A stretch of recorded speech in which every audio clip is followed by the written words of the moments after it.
What is up, Mav fans and hoop heads? Wish everyone good vibes out there. I'm AG, your host. Welcome on into another episode of Mavs Rundown. Appreciate you all for listening.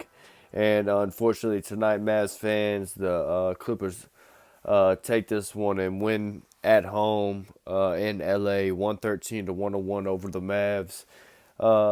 In pretty convincing fashion. I'm just gonna go ahead and get through the recap. It's late. This was a 9:30 start time. I'm sure everyone is trying to go to bed after this one.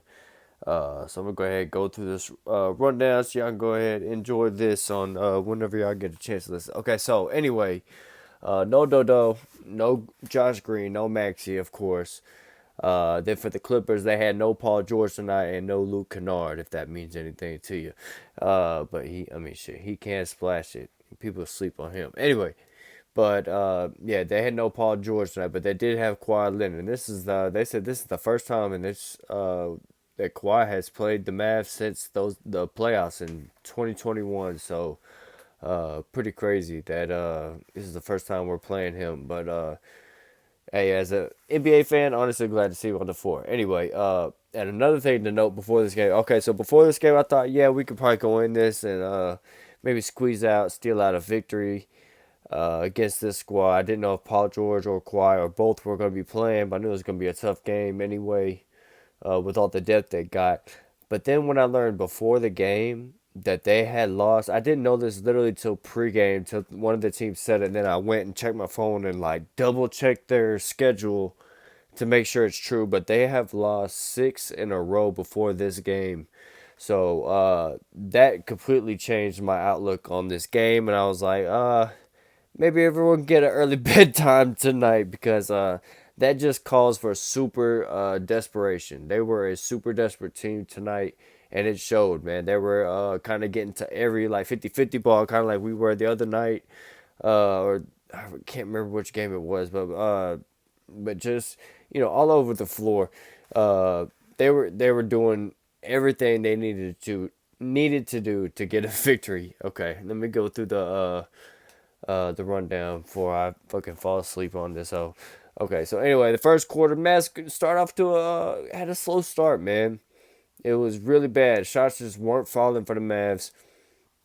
Luka still kept putting up. He put up 8, 2, and 2 in the quarter, but it wasn't enough. And Kawhi and Marcus Morris kind of went off. Kawhi had 11. Marcus Morris had 10, and that first quarter helped lead the Clippers. That's the Victors.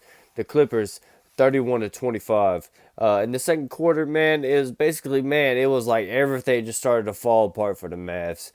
And by halftime, it was 69-47. Shots weren't falling. Defense was just not on point at all. Uh, Everything that can go wrong did go wrong in a sense of a game against Clippers. Everything really what you would expect against a basically healthy minus Paul George Clipper squad, and the Mavs without our basically best defenders, or two of our or three of our best 4 defenders right now. So at halftime, the Mavs shoot 40% from the field, 27% from three. Not gonna get it done, man. That's compared to the Clippers shooting 53%, 46% from three.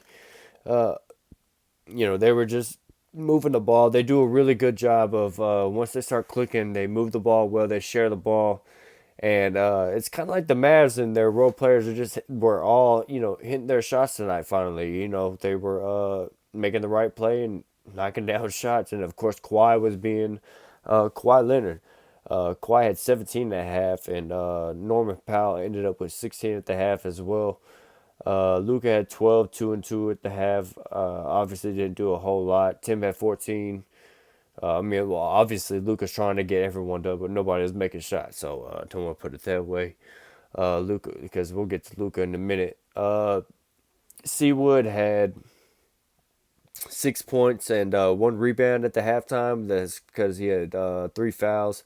So foul trouble. Then on top of that, you got Dwight Powell had a hip contusion. And so he was basically out for the game. The reason I'm laughing is because then all of a sudden you're seeing Major Davis Bertans minutes, and you're just like, oh man, this isn't gonna go well. So without Dwight Powell in there, you just gotta throw in Bertans as a big and rely on him as a big, not just to be out there as like a four kind of big, but like almost need to be him a 4-5 type big for us out there. It's not good, but so yeah, you can see how that didn't work out. But third quarter, Mavs make a late run in the quarter, cut the lead down to 10. So you're thinking, okay, Mavs kind of get some mojo. Clippers were up 88-78. Reggie hit a couple threes. I think that was when things were getting kind of riled up for the Mavs. Momentum was kind of swinging. Then in the fourth quarter, Luka did everything in his means to put the team on his back and try and get us a victory. Man, he ends up tonight. He had 12 points at halftime, right? He finished this game with a 43-point game. He had a 40 burger, 11 rebounds, 7 assists, and his 2 steals. Can't forget his 2 steals, man. He was a fucking beast and did everything he could. There was a point where he hit a 3, then Kawhi came down and hit a 3, and you're like, it was kind of like a, damn, that's a backbreaker type shot. And then right after Kawhi hits his shot, Luka comes right down and just shoots another 3 and knocks that one down. So it was a great like back and forth type deal between Luka and Kawhi tonight. Just unfortunate that we just didn't have our full squad. Of course, they didn't have their full squad, missing a couple players, but this game, really could have been a good one because these guys, Kawhi Leonard and Luka, they go off whenever they play each other. They know that it's go time, and I love that about Kawhi too, man. He had 33 tonight. Much respect to him on 9 of 12 shooting. He has 12 from the free throw line. Luka though, he was 16 of 21. He got 21 free throws tonight. Made 16 of those. Great job by him. And I saw a stat. Everyone besides Luka in the fourth quarter were 1 of 11 from the field.